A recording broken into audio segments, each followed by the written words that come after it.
What's going on, my people? How y'all doing? It's me, the Radical Latino, the human empanada raisin. What's up? Don't y'all hate that when y'all eat an empanada and you think it's like meat inside? And then you bite into it and it's like a raisin? I'm like, I got tricked. I'm tight. But what's up? How y'all doing? Crazy week. Crazy week. A lot to talk about today. Today's gonna be a long ass episode. A lot to talk about today. Tariq getting almost, it was a hit put on him. The whole Drake and Pusha T joint. Roseanne. Yo, there's a lot going on. But talking about that whole Drake and the Drake joint. Yo, how crazy is that? Drake and Pusha have been going on back and forth. This this whole time, sending shots at each other and all that. And then, Pusha comes out with infrared. He's throwing shots, you know what I'm saying?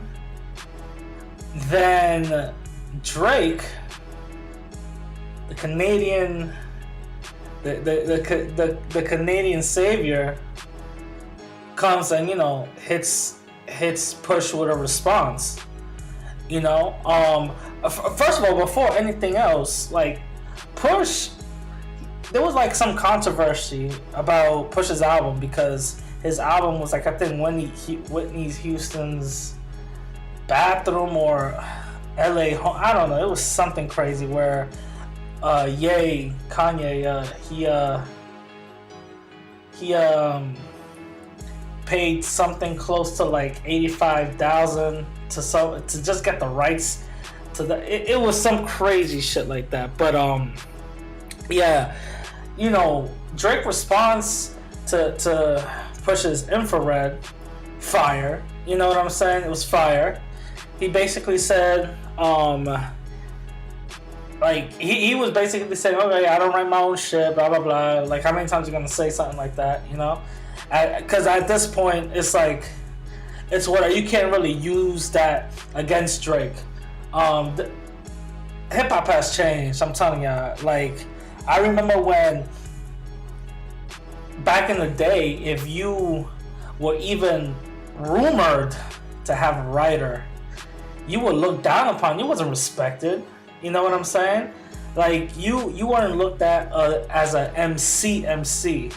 You know what I'm saying? And the fact that everything changed, everything just completely went left, and it's totally okay if you got a writer. Yeah, you don't write your songs. Fuck it. Who cares? That's insane to me. But anyway, so Drake just he tackles all the points and then start hitting him with jabs and all that, saying you ain't a real drug dealer and all this other shit, blah blah blah, all this other shit, right? Which is crazy because you don't really see Drake actually responding to people like that. Drake is a type to hit you with one or two bars in a song, and that's a diss track. No, make a legit diss track, back to back. With Meek Mill, mind you, that was the second diss track to Meek. He came out with one diss track first, which was trash. My opinion was trash, and then he followed it up with back to back, and that got buzz. That's the one that hit Meek. You know what I'm saying? It took Meek a minute to respond, but whatever.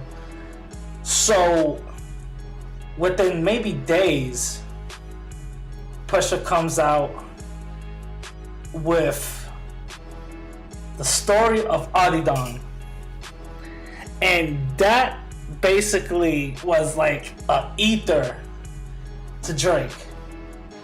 Drake's response wasn't an ether. Push's response was an ether to Drake. And every line meticulously put together, every line dissected. It's a legitimate shot at Drake. You don't, you got a secret family. Your girl's a porn star. You actually not getting all that much money because baby's taking it away from you. Like the dude that you went into the game with can't even retire, which is, Lil Wayne. Insane. And the album cover, well, not the album cover, but the cover song for this track is Drake in blackface. Oh my god. Oh my god. Now, we don't know how long Drake. Well, I'm saying we don't know how long Push had this photo out. We don't know. But for some reason, in his first diss track with Infrared, he says, "I don't have to tap dance for the for massa." Blah blah blah, and all this other shit. Kind of hinting at, saying, "Listen, I don't have to basically be a coon." But then, what's showing with this photo, there was a reason why he said that. So that now I'm actually questioning, how long he had this shit, and he posted it where he got the the picture from, something like this, a very very famous photographer. You know what I'm saying?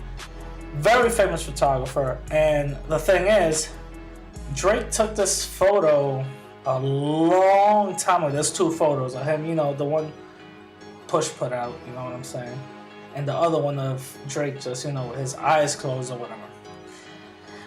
It was taken long time ago, but it was in this photographer's, website. And he seems like one of these Hollywood dudes, you know what I'm saying?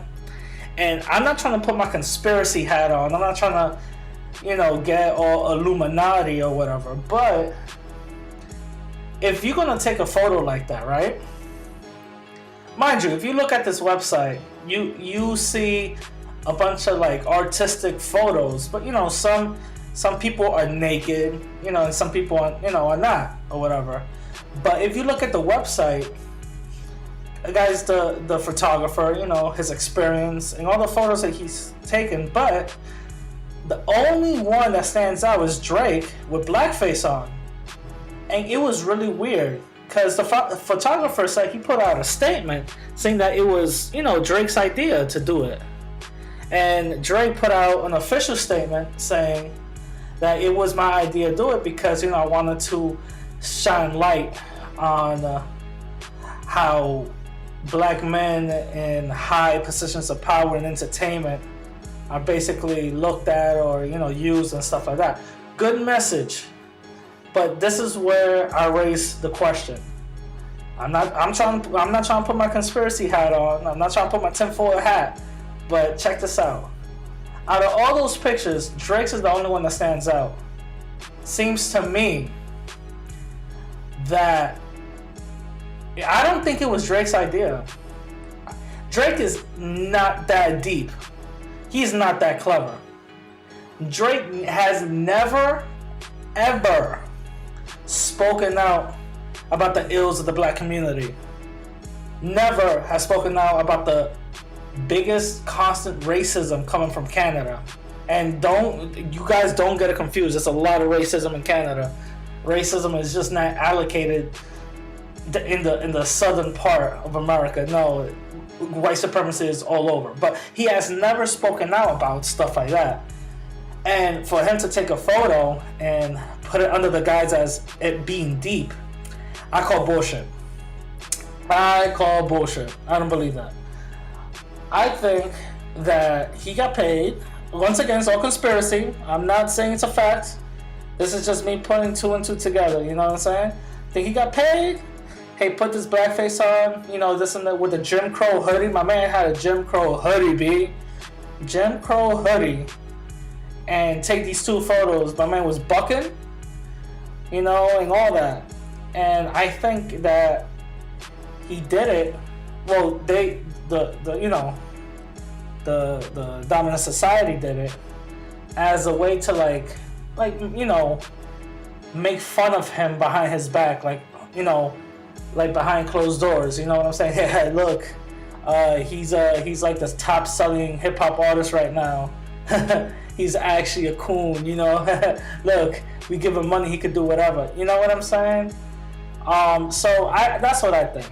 Cause I don't know. I could be completely wrong. Again, this is not based on facts.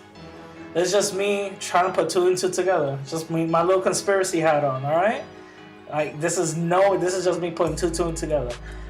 But talking about so segueing that to Kim Kardashian. Kim Kardashian was all over Twitter, by the way. She went to the White House and she went there under the guise of prison reform, and a lot of people were clowning her, including myself. I was clowning her too. I'm like, what the hell you got? What do you got to say that's so deep that they need to call you into the White House? You know what I'm saying? Like you got nothing deep to say. Like what are you gonna tell them? Like, if you take the perfect bathroom pictures, you got to use this camera and this setting. Like what deep do you got to say? You know what I'm saying? Like, and prison reform, that's another crock of bullshit. That's the reason why I'm making this episode, Understanding White Supremacy. I'm going to segue into that. But, she went there under the guise of prison reform. What reform are you trying to, what's a reform? What is there to reform of? What are you curing? Crime isn't a disease. You know what I'm saying? Crime isn't something that you're born with. It's something that happens from where you're at, So, she went under the guise of prison reform, and I was like, this sounds like some bullshit to me, because she got nothing to say, besides like, y'all could, 8 different ways to boost up, a cell phone up your ass, probably. But she had nothing. She's not that relevant in subjects like this. But I believe it was CNN, or they gave her an interview and asked her, why did you meet with Trump? And she said, oh, the reason why I met with Trump was because I wanted to talk about this lady that Kim Kardashian actually bought some lawyers for. This black lady, she's locked up like I think 20 something years to it's something crazy, 20 something to life or something like that for I think murdering her ex-boyfriend or something wild like that. She was getting abused and all that, and she got locked up, and Kim Kardashian hired some lawyers to basically, help with her legal fees, and help her out, get her out, which is a good thing. But notice how the media and even Kim Kardashian herself said, oh yeah, I went there to talk about this.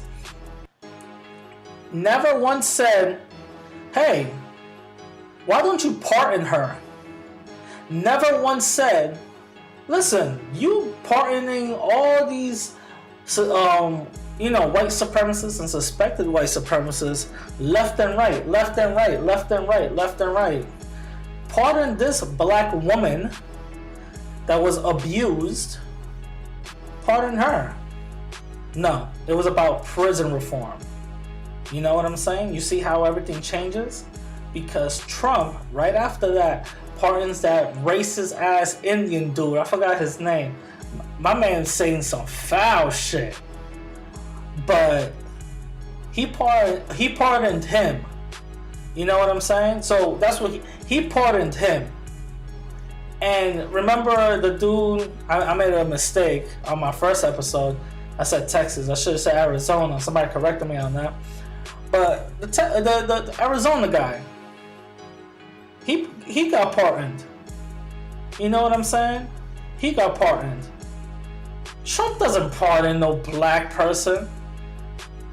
No person that he doesn't see as like inferior, unless you're actually harming other black people.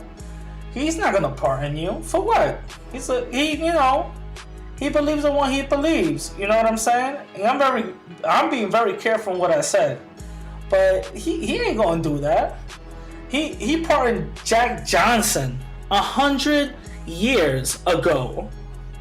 Jack Johnson, he pardoned him now. The man is dead. Why would you pardon him now?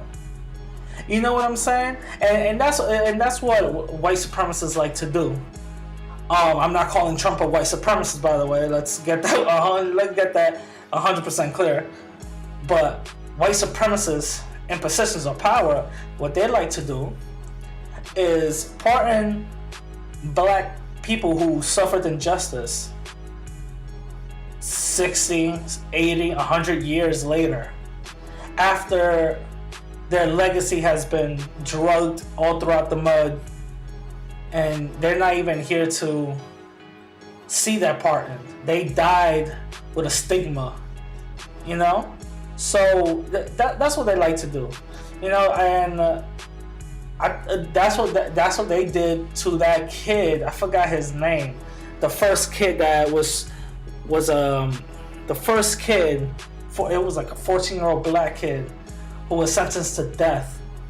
He got pardoned years later, 100 years later. And I think that's what they're gonna do to that whole, I think that's what they're gonna do to this lady now. I think that's what they're gonna do. They're gonna pardon this lady, maybe like after she's long and gone. Oh, she served her time, but we looked over the evidence and it's all right. You know what I'm saying? So that whole prison reform, and I called it out on Twitter. People were mad at me. I said, nah, this is some bullshit. You ain't doing this to this. You know what I'm saying? Like, my man giving out pardons like the autographs, and you just gonna skeet away from the fuck out of here with that shit. Hell no. You know what I'm saying? So I was calling that shit out, and the funny thing is, Roseanne, that's another thing that happened. Roseanne, she tweeted, she got her show canceled off of basically being a fucking racist her damn self. You know what I'm saying? She got her show canceled. She said, it's like Planet of the Apes and a Muslim got together and they equal VJ is one of the former presidents. President Obama's like, I think, one of his staff members or whatever. Wild racists. Wild racists. And this is what I'm talking about, getting on code. When she came out with that racist ass tweet talking about, someone being black and monkeying, all that other bullshit, Muslim.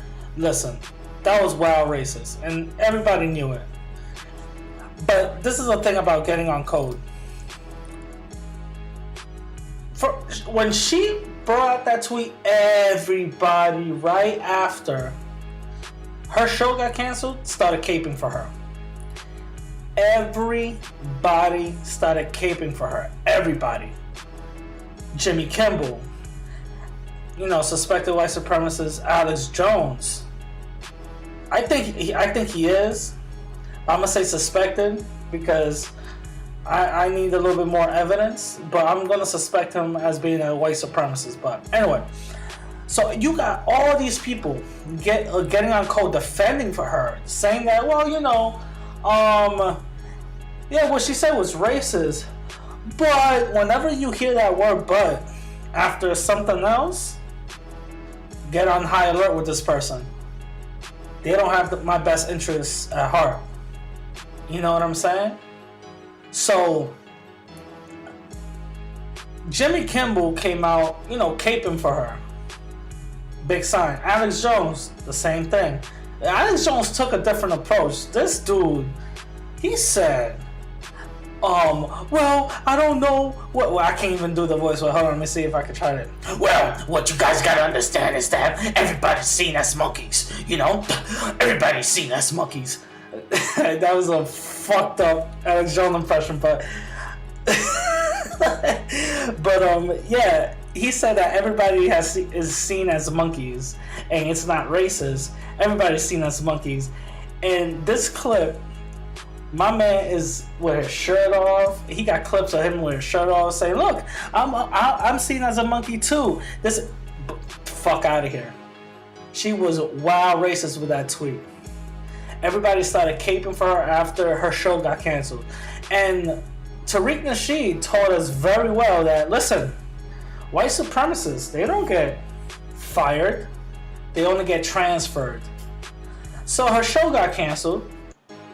Alright, unfortunate for her, but best believe she's gonna pick up something else somewhere else, or she's still gonna get a writing gig for a show somewhere else, and they're not gonna use her name, because that's what white supremacists do. They look out for each other. You know what I'm saying? They look out for each other, and that's what we gotta do. We gotta look out for each other. They have a code. You know what I'm saying? They have a code. No matter what they do, they have a code. Tommy Lauren. She is I'm calling her a white supremacist. Fuck the suspected. She is a white supremacist. But look what look what happened. They threw water at her. And everybody that was saying, wow, she's crazy. Why would she say these type of things? That's insane. Well, if you disagree with her message, you don't really have to throw water at her. You know what I'm saying? That's they're staying on code. They're staying on code. They're staying on code. So that's exactly what we gotta do. We gotta stay on code, stay on their ass. You know what I'm saying? Even if a person in our community do some crazy shit, be like, well, let's look into his background. Maybe he was on antidepressants. Let's look at his upbringing. Let's call that white supremacy, because we all victims of white supremacy. We gotta stay on code. You know what I'm saying? Just like they do to their people, we gotta do it to our people. Let's not just throw one of our people under the bus just because white mommy and white daddy is saying to do. Fuck that. Hell no. We gotta stay on code. They stay on code. We gotta stay on code. We gotta remember this. White supremacy is 24/7, non-stop. When you think that it's not happening, it's happening. Dr. Neely Fuller said that. It's 24/7. But I'm already going into the topic. I'm not even gonna go into that right now. But I'm gonna talk about one more thing. And it's the whole Tariq Nasheed attempted death, assassination attempt. This man is very important and very influential in our community. And the fact that he goes on and on and on and on exposing white supremacists, we have to protect him. Because guess what? White supremacists go after the people that speak out against white supremacists and break their codes down. Tariq Nasheed was basically had an attempted, a murder attempt. They called a fake bomb threat and all that to his house, and a bunch of dudes with guns and all that showed up. You know what I'm saying? And there's actually a news clip. I got it right here. Hold on. Skyfox Los Angeles police officers creeped toward the home of Tariq Nasheed. He was sound asleep when police first tried to make contact by telephone. They said, "This is the police. You need to come outside. What are you wearing?" So I hung up again. I'm like, that sounds weird. A fourth call sent Nasheed to his front door. I looked out the front door and there was people with guns pointed at me. He called the police back and was advised to go outside with his ID. They were told that there was bombs in the house and I had my wife kidnapped and tied up, and it was just a whole thing they made up. And again, the police kind of suspected that it could have been a swatting thing. Swatting is when someone makes a false report to police, prompting an emergency response. A lot of stuff we want to talk about tonight. Nasheed is a popular figure on YouTube and has produced a series of documentaries about blacks in America. Anytime you talk about racial injustice, that's going to make you a target. Going back and Marcus Garvey, Malcolm X, Dr. King. He believes white supremacists are behind the swatting, the same ones that troll him online and have sent police on false reports to his public speaking events. This, though, is the first time he's been targeted at home and involved his wife and child. Nasheed remained cool, but questions why he was handcuffed when police already suspected this was a bogus call. They were actually good guys, and I take my hat off to them. They were very professional. But what if they weren't, though? You know, that's a dangerous situation to put somebody in, especially a person, a black American, in this day and age where you can be killed with impunity. Well, he also points to an incident in Kansas earlier this year. That's when a man here in Los Angeles called swatting in Kansas, and then the man there was killed by police. Meantime, what is the penalty for swatting?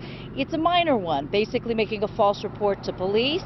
And again, Nasheed said it probably should be more strict since it can put people in real jeopardy. Reporting live in Chatsworth, Susan Hirosuna, Fox 11 News. Yep. So there it goes. You know what I'm saying? They targeted this man, and this is the thing. This is the thing that I've this is what happened. So a couple of days ago, Tariq was going exposing this dude named Ice Poseidon, some YouTube dude, right?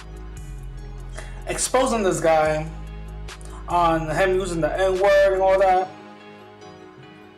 Multiple videos and multiple incidences of this guy antagonizing black folk. He almost got beat up a couple of times, but video on top of video on top of video on top of video on top of video. And the thing about that is, he was getting on this dude's ass. So Ice, you know, got his little white supremacist people together and all that shit. Started trolling this dude, you know what I'm saying? They started trolling Tariq. And Tariq, you know, he was just lighting them up, you know what I'm saying? He was exposing them and all that. Now, he did a broadcast the day before this whole incident happened. His whole broadcast basically was talking about racism in the gaming community, because this Ice guy, Ice Poseidon dude, he's a popular gamer, you know what I'm saying? So that's what he did a whole broadcast. People, you know, got white supremacists there in the room. CX, they start throwing the CX, you know, a C and an X. They came at me with that bullshit, talking about it's a smiley face and all that. Nah. It's a white supremacist code word, because when I pointed it out, hey, how come I always see CX after some racist shit is being said? Oh, well, you can't control what people do, you know, those are them. That's not what it is. If the person that CX is being based upon is saying some wild, racist, foul shit, then yeah, it is. That's what it is. It's some white supremacist code word, and that's basically. But I'm gonna get into that my main topic. So, you know, Tariq was, you know, getting on their ass with that. So then what happened? They, you know, went to these little white supremacist meeting places like Reddit and 4chan. And they orchestrated this bullshit call to the cops, and let's call it what it is. They wanted the cops to shoot Tariq down. Let's just call it what it is. Let's not lollygag with the bullshit. They wanted to shoot this man down. That's what they wanted the cops to do. Because they know in the system that we live in, they know that we live in a system of white supremacy, and there's a couple of cops who do not do the duties of cops. They do, they base everything on race. So that's what they'll do. They'll shoot someone non-white just to feel superior. So they know this. So, you can't be getting confused with that. So that's what they were hoping. It didn't happen. Kind of tied this whole thing in with the episode last week. Because from all the news reports, you guys remember, calling cops of black people in Starbucks, calling cops from people barbecuing and all this other crazy shit. It's not far-fetched why they, there's a reason for this. You know what I mean? So they called, because they wanted Tariq to get shot down. Tariq says that he did a broadcast a day after. He said that what he thinks saved him was the news cameras and the chopper, because there was a helicopter in the sky. That's what saved him. That's what he said. That's what saved him. I think what really saved them was the fact that this was being broadcast live, and his name, his notoriety. I think that's what saved him. His notoriety and the news cameras. You know what I'm saying? That's what I think saved them. And I said this on Twitter. Tariq gets death threats that he posts up every day. And he adds it after FBI. He sends it to the FBI. Nothing happens. These people don't get investigated. You know what I'm saying? But this whole swatting thing, which is another bullshit term, it's not really swatting because there's no law against someone making a bullshit a call, and it's called swatting. It's called making a false police report. But this murder attempt was orchestrated by these white supremacists online, and he believes so and I believe so. Everybody with common sense can see that this isn't a coincidence. You know what I'm saying? It isn't just out of thin air why he got targeted. You know what I'm saying? And they went through this man's home. Come on, dude. People don't know Tariq does a lot of work, and he's a very prominent figure in the black community. You know what I'm saying? And the fact that white supremacists is trying to take him out, listen, we gotta ride off of this man, because there's not a lot of him left. You know what I'm saying? There's not a lot of him out here. Who's really doing what he does? Who's really making hidden color documentaries? Who wakes us up like he does? Who's really exposing white supremacists left and right, like he does? Come on, we gotta be honest here. You know what I'm saying? We gotta be honest. You know what I mean? Now, which leads me to my main topic: understanding white supremacy. Understanding white supremacy. So let's get a couple of things out the way. I'm gonna be discussing.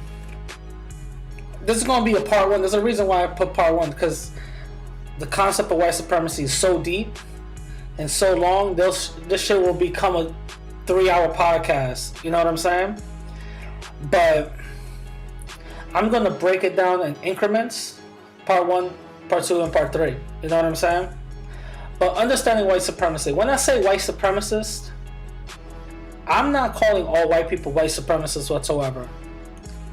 There's a lot of white people who are non-racist, and then there's white supremacists. That's it. That's all. That's it. That's only two. There's no gray. There's no in between. There's no, well, you know, these people have families too. No, there's nothing. There's non-racist white people, and there's white supremacists. How do I know there's non-racist white people? Because there's a lot of non-racist white people out here who do work in non-white communities and help us out, and they expose these white supremacists. But anyway, so that's what I'm talking about when I say white supremacists. I'm not saying all white people. I'm never saying all white people. There's non-racist white people, and there's white supremacists. Point blank, period. Now, the definition of what white supremacist is, so we could understand when we talk about white supremacy. The definition: people who are classified as white, who mistreat, abuse, and control people who are classified as non-white. That's the working definition. That's always been the working definition of what white supremacy is. Now, there's 9 areas of activity of white supremacy that we need to, discuss. 9 areas. And this happens between people. The 9 areas of activity of white supremacy is economics, education, entertainment, labor, law, politics, religion, sex, and war. You guys counted, that's 9. 9 areas of activity between people that white supremacy targets. That's what white supremacy regulates. You cannot go anywhere outside that area between people and not experience white supremacy whatsoever. If you ever do, that's probably because you're on another planet somewhere. Anyway, so with each rule that which area that I'm gonna talk about, I'm gonna add a rule. And there's a few rules that white supremacy regulates to.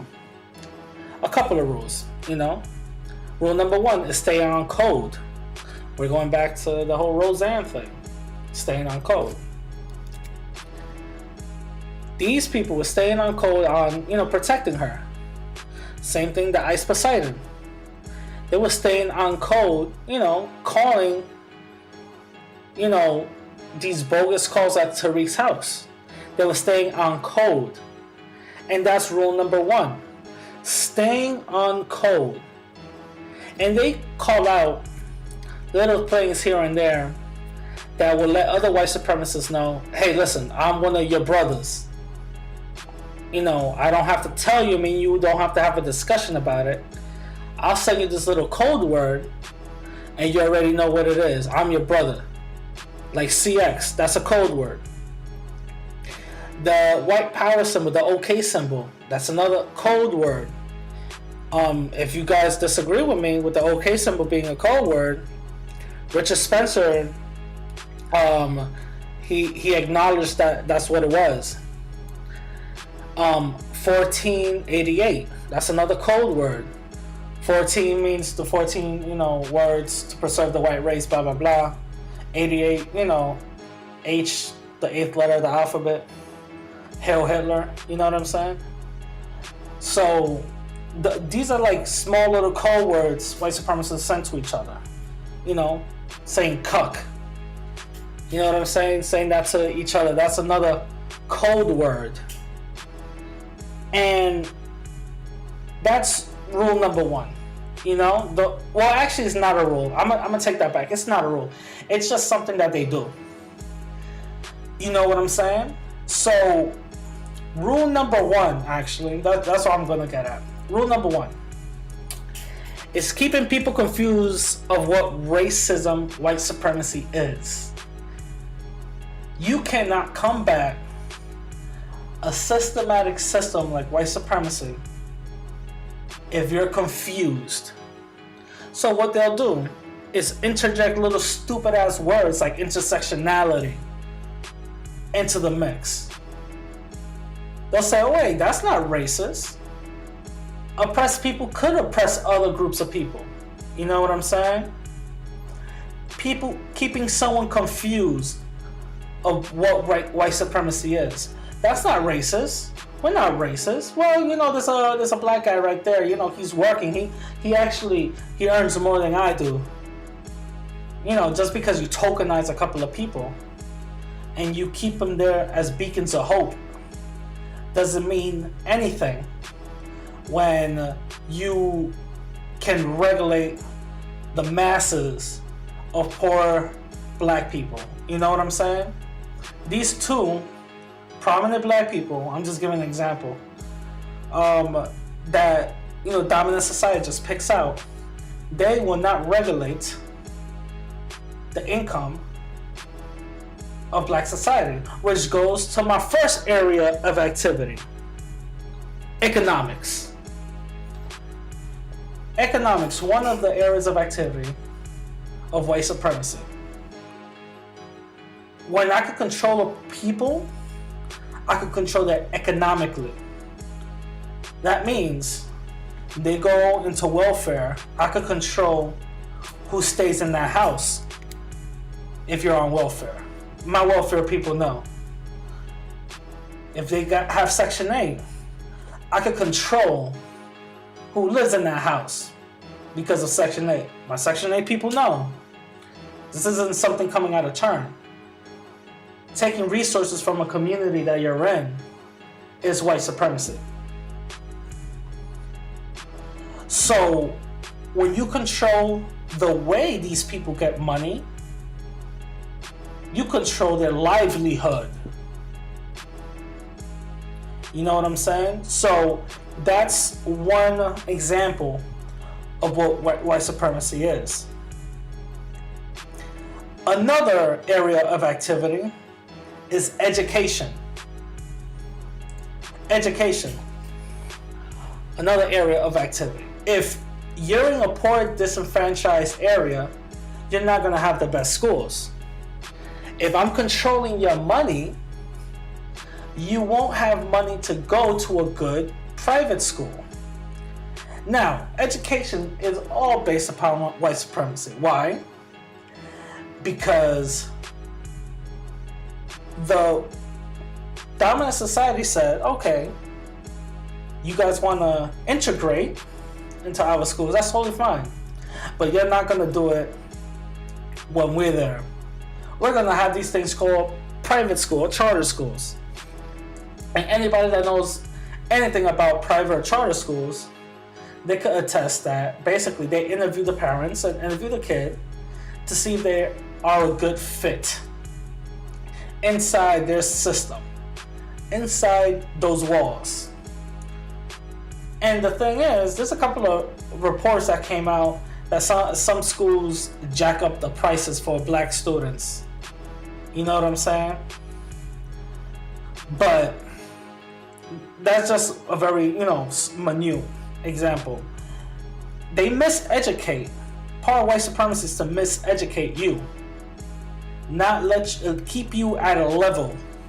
They like to keep you at zero, but keep you at a level where you cannot surpass what they're allowing you to, achieve. The special ed system inside these schools. Anybody ever notice? The majority of them are black and Latinos. Majority of them. You go into any school, especially down here in New York, if you go down to any school and you go into these white areas of schools like downtown Manhattan, or these Asian areas of schools, and for some reason, the majority of special ed students are black and Latinos. The majority of them. You could have a school predominantly Albanian and Asian, but for some reason, they make up 95%. And the only 5% of non-white, non-Asian people are in special ed. Does that seem odd to anybody? We gotta look at the bigger picture, you know what I'm saying? But then you'll have people saying, well, what happens? There is white people in these special ed programs. There are Asian people in these special ed programs. You're right, there are. But there's something inherently wrong. They got helmets and wheelchairs, they're on crutches and all that shit. Yeah, they don't have the privilege because that's something, okay, this is the system that's set up for you. Here we go. Now, you really do need the help. You know what I'm saying? You really do need the system that we set up. But everybody else, no, they don't. The school system gets, I think in New York, it gets, was it 10? I think was it 10 or 12,000 per special ed kid. And you don't think a school that let's say just greedy school would just funnel kids that are viewed as non-desirables into a program that they don't really need, and the miseducation even goes a lot lower than that because we're not seeing you as a high capacity of brain function. We're not seeing you as the top peak people. Of course, we're going to miseducate you a lot more. We're going to actually repeat the same thing that you already learned. You know, so the education system is based on white supremacy. And that segues me to my second rule. Hiding black historical progress in the world. That goes with miseducation. Yeah, there's a lot of black historical progress that's happened all over. Like the internet. The internet was invented by a black man. I think he was Haitian or something, I think. Nigerian, Haitian or something like that. Invented by a black man. A lot of people don't know that. Most of these cities in the United States were founded by black men. Like Chicago in Illinois, founded by a black man. California, I think in Los Angeles, I believe, founded by a black man. One in New York, in Central Park. Before it was Central Park, it was this town full of black people. You know, they were runaway slaves or whatever, but they made a community of themselves. And it was somewhat of a prosperous community, somewhat. But then you started hearing the relabeling of their town, calling them a shanty town. Oh, that's a shanty town. Those are people, you know, homeless people. You know what I'm saying? They're non-desirables. And that's when the city goes, I think we need a park. Yeah, the perfect way to get a park is build it within this black community. You know, so when you hide the history of a people, you can start controlling them. You know what I'm saying? Beating their language down. Like English isn't the native language for most black people. Spanish isn't the native language for most Latinos. Not at all. And it bugs me out whenever I do meet Latin people. I ask them, what are you? They're like Spanish. I'm like, Spanish is it's a language, not a race. The fuck you talking about? You know what I'm saying? Because I'm speaking English. I don't look like Queen Elizabeth. I don't say I'm English. You know what I'm saying? It bugs me out, but that's me connecting Latinos and blacks together. Spanish is not our main language. Same thing as English. English is not a main language. Spanish people learn the bastardized version of Spanish. That's why we got like things like que lo que hay, como ta tato ay. You know what I'm saying? And black folks learn the bastardized version of English by poor white folks. You know what I'm saying? So everything is, connected, which goes into my third area of activity: labor, jobs. It was a very interesting article I read a year and a half ago, I'm gonna say.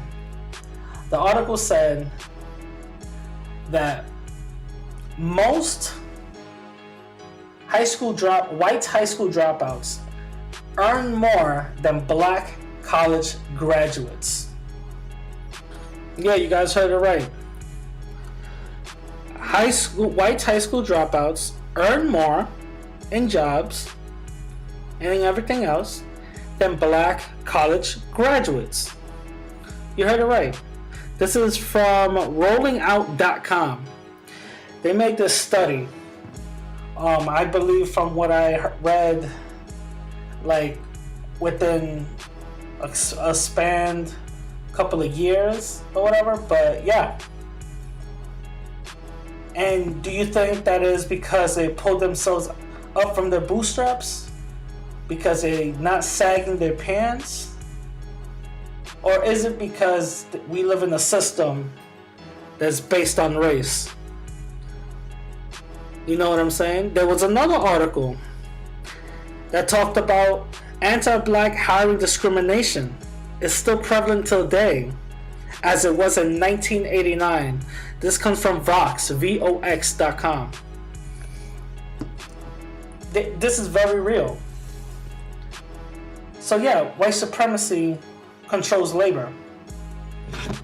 Don't believe me? Any of my corporate people listeners, just look. When you go into your business offices, look who's the security guards. Majority of them, they're black and Latinos. Who are the janitors? Majority of them, black and Latinos. You know, you might have one black person that is like a manager of an office. It's not the owner though. He could be easily be replaceable. There's always a glass ceiling. You know, there was another study that came out years ago that said if your name sounded black, they'll rip up the application. This is a very, very real thing. And this is how white supremacy controls everything. So what we discussed, it controls education, economics, and labor. That's the three things that I'm going to talk about today. I'll talk about the next three things the next time, and the next three things the next time. So what we can remember, let's repeat so we can remember this. Education, economics, and labor. And remember, white supremacy is a code. People stay on code. And the two rules that we discuss: keeping people confused of what racism, white supremacy is, and hiding history from you. You know what I'm saying? But I'm gonna get out of here. I told you guys it was gonna be kind of a long show, a little bit longer than it was last week. But I like talking about this. You know, it's something that I'm very passionate about. It's something that we all should be passionate about, and something that we should be discussing a lot more. Not talking about prison reform. We're talking about reform from white supremacy, but whatever. So yeah, I really love to hear what you guys have to say. Hit me up on Twitter at radical_Latino_. Instagram, the same thing, radical_Latino_. You know, share it with your friends. Let me know what y'all think. Let's start a discussion. Hit me up on Twitter on a message if you guys want to have a discussion or whatever. You know what I'm saying? All right, I'm out.